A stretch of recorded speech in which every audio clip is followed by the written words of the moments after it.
తెలంగాణలోని హైదరాబాద్ మహానగరంలో అక్రమ తరలింపులకు అడ్డాగా నిలుస్తోంది.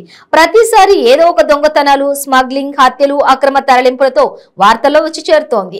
అయితే తాజాగా ఏకంగా 4 కోట్ల హవాలా డబ్బును కారులో తరలిస్తూ అడ్డంగా దొరికిపోయారు కొంతమంది. తెలంగాణలోని హైదరాబాద్ మహానగరంలో హవాలా రాకెట్ కు అడ్డుకట్ట వేసే వారే లేకుండా పోతోంది. మొన్నటి వరకు డ్రగ్స్ స్మగ్లింగ్, నేడు హవాలా మనీ, అక్రమ రవాణా ఇలా రోజుకొకటి వార్తల్లో నిలుస్తోంది. తాజాగా 2 కార్లలో తరలిస్తున్న 4 కోట్ల నగదును హైదరాబాద్ లోని బేగంపేట పోలీసులు పట్టుకున్నారు. ఈ సందర్భంగా ముగ్గురిని అదుపులోకి తీసుకున్నారు. గ్రీన్ ల్యాండ్స్ వైపు నుంచి పారడైజ్ వైపు వెళ్తున్న 2 కార్లను ప్రకాష్ నగర్ సమీపంలోని బ్రిడ్జ్ వద్ద బేగంపేట పోలీసులు అడ్డుకున్నారు. 2 కార్లను తనిఖీ చేసి 4 కోట్ల నగదును గుర్తించారు.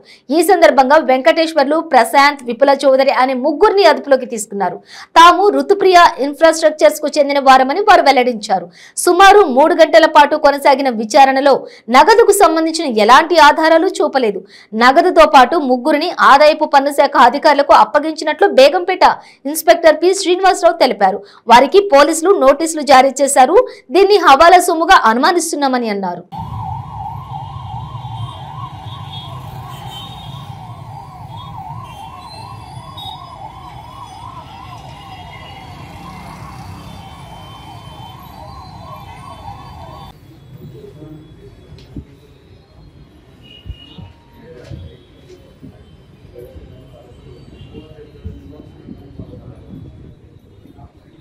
सर